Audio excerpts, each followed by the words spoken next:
మనకి నిన్న శుభ్మన్ గిల్ సెకండ్ టెస్ట్లో ఒక సెంచరీ కొట్టాడు, గుర్తుందా? 114 రన్స్, అది కూడా 216 బాల్స్ ఉన్నాయి. సో దాంట్లో ఒక 12 ఫోర్లే ఉండే.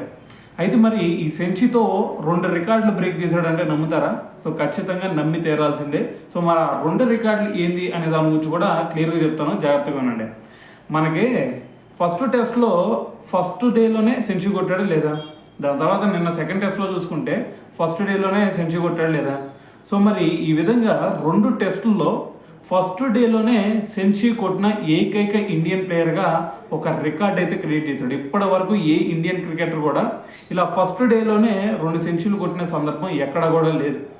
అయితే ఇదొక రికార్డ్ అయితే, మరి ఇంకో రికార్డ్ ఏంది భయ అంటే మనకి వరుసగా ఇది ఫస్ట్ టెస్ట్లో సెంచరీ కొట్టాడు, సెకండ్ టెస్ట్లో కూడా సెంచరీ కొట్టాడు కదా. ఇలాగ వరుసగా 2 టెస్టుల్లో ఏ ఇండియన్ క్రికెటర్ అయినా సరే సెంచరీ కొట్టాడు అంటే అది కూడా కెప్టెన్లు. సో అంతకుముందు మనకి ముగ్గురు కెప్టెన్లు కనిపిస్తారు. ఒకటి విరాట్ కోహ్లీ, సునీల్ గవాస్కర్, విజయ్ హజారే.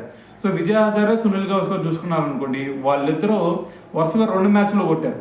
అయితే విరాట్ కోహ్లీ చూసుకుంటే ఏకంగా వరుసగా 3 మ్యాచ్ల్లో అతనికి సెంచరీ కొడతాం జరిగింది. అయితే మరి శుభ్మన్ గిల్ ఇప్పుడు చూసుకుంటే వరుసగా 2 మ్యాచ్ల్లో సెంచరీ కొట్టాడు కాబట్టి మరి వాళ్ళ రికార్డ్ని అయితే ఇది విజయ్ హజారే, సునీల్ గవాస్కర్ రికార్డ్ని మరి సమన్ చేశాడు. సో రేపు థర్డ్ టెస్ట్లో కనుక సెంచరీ కొట్టాడు అంటే విరాట్ కోహ్లీ రికార్డు కూడా బ్రేక్ అయ్యే ఛాన్స్ ఉంది.